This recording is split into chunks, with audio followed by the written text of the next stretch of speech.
Okay, if you haven't heard, Prazrel from the former supergroup the Fugees just got 14 years in prison, and one of the stranger turns of events in the entertainment world. Okay, some news just breaking to us in the last couple of minutes. A former member of the Fugees has been convicted of 10 finance-related federal charges, including money laundering and campaign finance violations. You probably remember the Fugees, 90s, Pras Michel. He was part of it with Lauryn Hill and Wyclef Jean. But Michel has now been found guilty of using illegally obtained money to get closer to former President Obama during his 2012 campaign and using millions more to bankroll an expensive lifestyle. NBC News legal analyst Danny Savalos joins me now. We have laid out the charges against Pras Michel, now found guilty. And the details here are pretty interesting. Talk us through it and your reaction to what we're learning in the last couple of minutes. Yeah, this may be colored by the fact that I am a defense attorney, and I actually recently defended money laundering charges in federal court.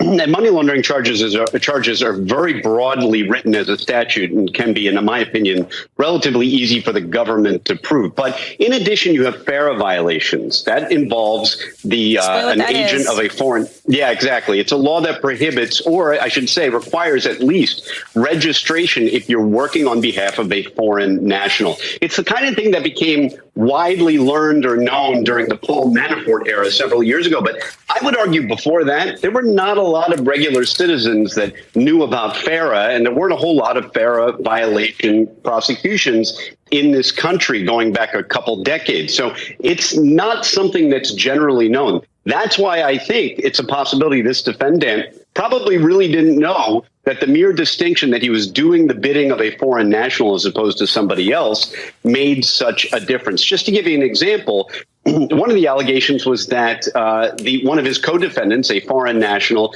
gave this defendant $20 million to get a photograph with President Obama. Praz isn't that famous now, I guess, but if you're a little bit older, you remember the Fugees were huge. Their 1996 album, The Score, sold, what did it sell? I think it sold 20 million. It sold, okay, it was 7 times platinum, so it almost went diamond. 22 million, I was right, worldwide. So it sold 7 million in the U.S., 22 million worldwide. And then Lauryn Hill, of course, was launched. Her big career, Killing Me Softly won Best R&B Performance. They got Grammys. Killing Me Softly topped the charts in over 20 countries. And then not only did Lauryn Hill go on to be huge, Wyclef really was bigger. I mean, Wyclef produced all that stuff for Shakira, blah, blah, blah, blah. The Fugees were a really big, they brought kind of like a Caribbean Afrobeat political type vibe to the whole hip-hop scene. I don't think there'd be a Kendrick Lamar. There wouldn't be a lot of people without their influence. And so he just got 14 years. 14 years for what? For funneling several $1 million, acting as an unregistered agent to the campaign of Barack Obama in 2012.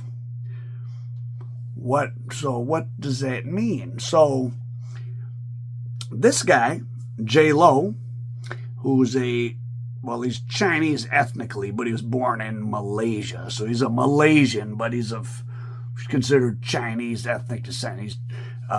Chinese are living, large groups of Chinese are living all over the world, Africa, Malaysia, India, and doing business. And J-Lo got himself involved with the Malaysian Sovereign Wealth Fund. If you've never heard that phrase, Sovereign Wealth Fund, is like what the Saudis are using, well, they were using to build their now shut down, failed line project, their linear city in the desert. Sovereign wealth is the money that belongs to a government. And those are some of the biggest pools of money in the world. Malaysia had an investment fund of between 5 and 7 billion, and J-Lo helped to steal it, and some of the money went to Pras. And why would Pras be funneling stolen Malaysian money to the Obama campaign? Now, there's no No one said Obama knew anything about this, or there's nothing bad about Obama to do with it. Now, if it didn't involve a foreign national and it didn't involve President Obama, if somebody gave me $20 million to get a photograph with Hallie Jackson, I would take that money. It would be lawful, and I wouldn't tell Hallie Jackson how much I was getting paid. And I would definitely try to get that picture done, and it wouldn't be a violation. The existence of that political angle and the foreign national is what makes some of these things criminal. A lot of citizens. It was simply because J-Lo wanted to take a picture with Obama. He wanted to meet Obama and take a picture with him. Now, I've been studying con people a lot, and this is tied in. Well, this isn't tied in, but understanding this smaller story might help you understand even the Epstein story. And I have some of my own stories of my own crossing paths with big, or maybe not crossing paths, but having knowledge of big-time scammers. So a photograph, proof that you have met somebody powerful when you're out scamming for money, is very useful. So J-Lo wanted to meet American celebrities and politicians to give himself cachet in the Far East when he was putting together business deals. Now, J-Lo went to a very prestigious high school in Malaysia. He went to the Wharton School of Business in Pennsylvania. It's where Donald Trump went. It's one of the top MBA programs in the world, and he started putting together business deals for wealthy Malaysians, Chinese, and other people. And when you can show them, hey, I was at an event with the President of the United States. Hey, I have Pras Michel,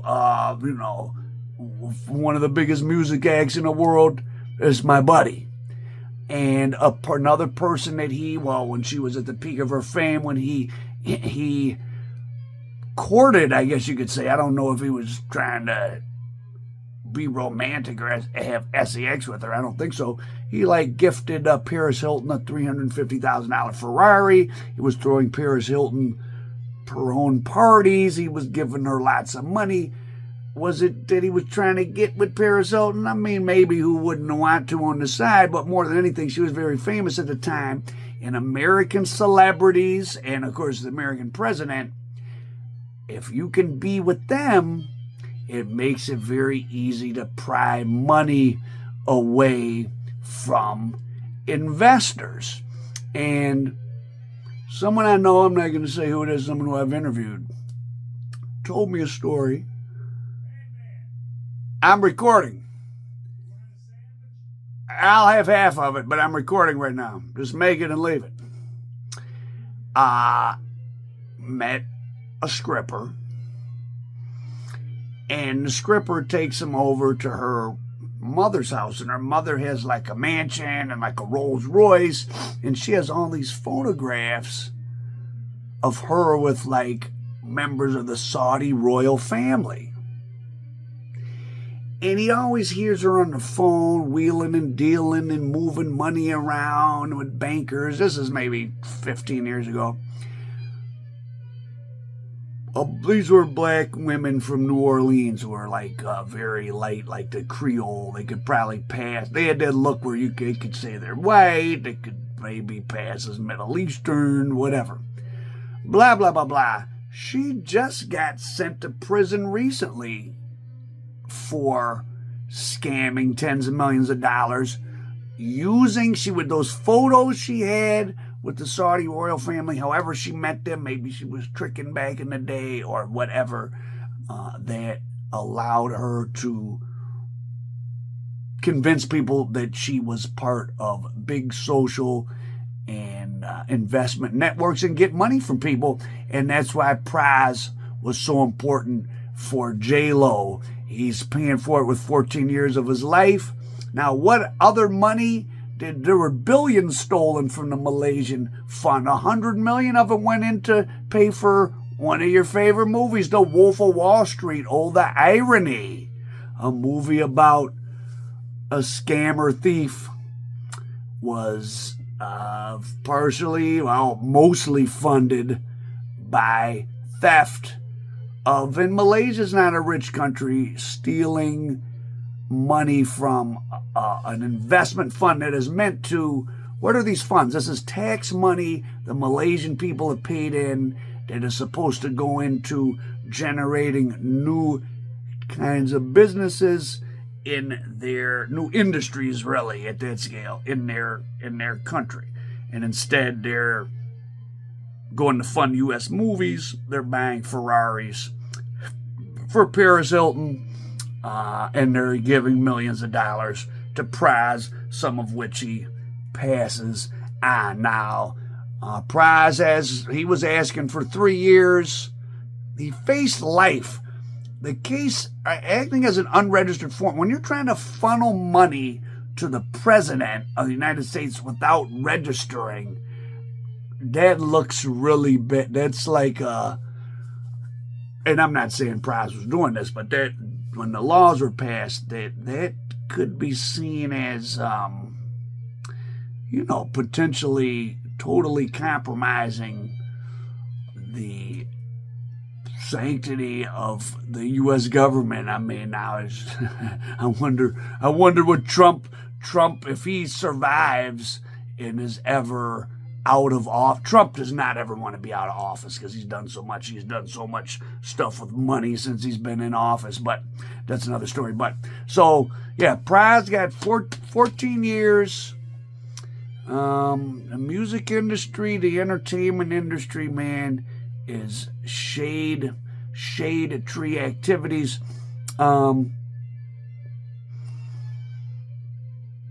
Okay, so Pras got $120 million from Low. So of the $4.5 billion stolen or so from the Malaysian Sovereign Wealth Fund, from the Malaysian people, $120 million. $100 million went to the Wolf of Wall Street, $120 went to Pras, and he steered some of that money through straw donors to Obama's campaign. He testified under oath that he viewed Low's payments as free money and accepted millions over 9 months to help Low secure a photo op with then-President Obama. According to Pras's attorneys, Low's motivation wasn't to achieve policy objectives, but simply to get a photograph. I can believe that because I know how these scammers work. Leonardo DiCaprio had to testify, and in an odd little twist, guess who his lawyer was? Oh, I didn't even know this part. Okay, so David Kenner, the guy at the center of Death Row, the real bad guy probably in the whole Death Row Records thing, the glue between Harry O and Suge Knight, the guy that helped Snoop beat a murder case, well, blah, blah, blah.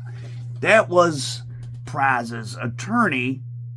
Pras, his last-ditch effort to avoid a long prison term was that Kenner, who's pretty old now, used some AI-generated language in his closing arguments, and Pras tried to say that was ineffective counsel, but the judge didn't agree. But David Kenner just pled guilty to a misdemeanor criminal contempt and was sentenced to 1 year of probation after admitting he leaked confidential material to reporters in 2023.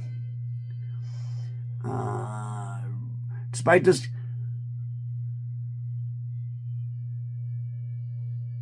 Kenner told the judge who sentenced him it was a low point in his 56-year legal career. Obviously, I made a terrible mistake. So Kenner let some press have access to a database he had as part of the evidence in this case. So what a mess Praswell got himself into. Now, my friends over at Indie Rights, if you need a movie distributor, go to Indie Rights. They distributed Pras's movie, still do, about L.A. Skid Row. I always missed it. But they would say he would randomly show up in his Rolls Royce and want, like, hey, I need a box of DVDs. And they never understood why that, but I had enough exposure to con type of people that I knew, like, Pras probably was showing people, hey, I've made a movie before. Here's the DVDs. Like, proof I've made something. So he was probably trying to round up money.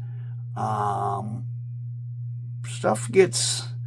Boy, David Kenner looks like Walking Death, huh? And J-Lo, for his part, he's not in custody. He is possibly living, some say he's living in Australia under a fake Greek passport. Some say he's in Macau. Some say he's in China. There's really no telling. And I have a kind of a personal connection to it. Shout out to my man B, who was living with me. I'm not going to say his name. He just had a baby. I don't want to get him in any drama. But he briefly had a little Asian persuasion, little fake girlfriend that was, she was using him in between time till she found another rich guy. And they would be over at my apartment. So we were quizzing her. We were like, yeah, what's up with your last boyfriend or whatever? And she was like, yeah, we had bodyguards and boop, boop, bop. And I'm like, bodyguards? And this is how sorry these bitches are in L.A. So you're this person's so-called girlfriend. You really don't even know who they are. You just know he's rich and he has bodyguards. And she's like, yeah, I think they're from some country in the East, but they had to go back, and this whole family had to go under house arrest. I said, were they from Malaysia? And she's like, oh, yeah, Malaysia. And then I asked her some more questions. She was dating one of the young sons of one of the group of Malaysian officials who helped J-Lo steal the billions of dollars. And then as soon as he had to go back to Malaysia, their little relationship was up, and she was sharing a futon with my man B on the first floor of my 2-story apartment in downtown Los Angeles. So from low to high, the scamming and the whoring and the that's why people want to take pictures with people. That's why it's very valuable. It's interesting, like in LA with the gang members, different infamous gang hoods. People want to go and Paul, I want to get a picture over here and take a picture with this and that person. And people try to take pictures with me and, to validate, oh, I must not be a scammer. I must be a okay woman, a okay guy. I have a picture with so-and-so. Or, hey, I must be tough. I took a picture with these guys.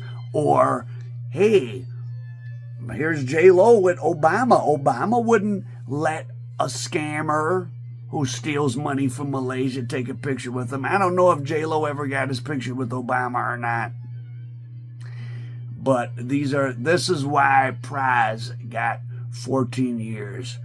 We're seeing this in the NBA thing right now. These mobsters using dumb celebrities who